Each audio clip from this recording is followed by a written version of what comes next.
നിങ്ങളുടെ skin heavy dryness ഉള്ള സ്കിന്നാണ്. അത് ഏത് മോയ്സ്ചറൈസർ ഇട്ടിട്ടും കുറച്ച് കഴിയുമ്പോഴത്തേക്ക് പിന്നെ അതുപോലെ ഡ്രൈനെസ് വരുന്നു, തൊലിയൊക്കെ പൊളിഞ്ഞു വരുന്നു. അങ്ങനെയാണെങ്കിൽ അതിന് പറ്റിയ ഒരു ഐറ്റമാണ് ഞാനിവിടെ പ്രിപ്പയർ ചെയ്യുന്നത്. ഏറ്റവും എളുപ്പമുള്ള സാധനം. നമുക്കതിന് വേണ്ടത് വെറും ഗ്ലിസറിൻ റോസ് വാട്ടറുമാണ്. അതിനാദ്യം ഒരു ചെറിയൊരു ബോട്ടിൽ എടുത്തിട്ട് അതിലോട്ട് നിങ്ങൾക്ക് ആവശ്യമുള്ളത്ര ഗ്ലിസറിൻ എടുക്കുക. അതായത് ഹെവി ഡ്രൈനെസ് ആണെങ്കിൽ കുറച്ച് കൂടുതൽ ഗ്ലിസറിൻ എടുക്കുക. അഥവാ അത്യാവശ്യം മോയ്സ്ചറൈസർ ആയാൽ മതി എന്നുണ്ടെങ്കിൽ കുറച്ച് ഗ്ലിസറിൻ എടുക്കുക, റോസ് വാട്ടർ കൂടുതൽ എടുക്കുക. എന്നിട്ട് അത് രണ്ടും കൂടി ഒന്ന് മിക്സ് ആക്കുക. നമ്മളിത് എപ്പോഴും അപ്ലൈ ചെയ്യാന്ന് വെച്ചാൽ നമ്മൾ മുഖം കഴുകിയിട്ടോ അല്ലെങ്കിൽ കുളിച്ചിട്ടൊക്കെ വരുമ്പോഴായിരിക്കും നമുക്ക് ഡ്രൈനെസ് ഉണ്ടാവുക.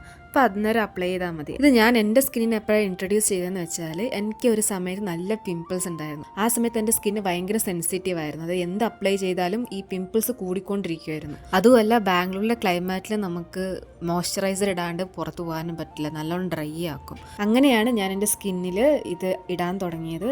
ഒരു സൈഡ് എഫക്ട്സും എനിക്ക് വന്നിട്ടില്ല. ഈവൻ എൻ്റെ സ്കിന്ന് ഭയങ്കര സെൻസിറ്റീവ് ആയ സമയത്തും ഒരു സൈഡ് എഫക്ട്സും വന്നിട്ടില്ല. ഞാൻ എൻ്റെ പിമ്പിൾസ് ഉണ്ടായിരുന്ന ഫോട്ടോ ഞാനിവിടെ അറ്റാച്ച് ചെയ്യാം. ഇപ്പോഴും എൻ്റെ മുഖത്ത് എന്തെങ്കിലും പെട്ടെന്ന് സഡനായിട്ട് എന്തെങ്കിലും ചേഞ്ചസ് പിമ്പിൾസ് ഒക്കെ വന്നു കഴിഞ്ഞാൽ ഞാൻ ആദ്യം എല്ലാം ഞാൻ യൂസ് ചെയ്യുന്ന പ്രൊഡക്ട്സ് നിർത്തും, എന്നിട്ട് ഇതാണ് അപ്ലൈ ചെയ്യാറ്. സോ നിങ്ങളും ട്രൈ ചെയ്തിട്ട് നിങ്ങൾക്ക് ഇഷ്ടപ്പെട്ടാൽ please comment below and subscribe my channel.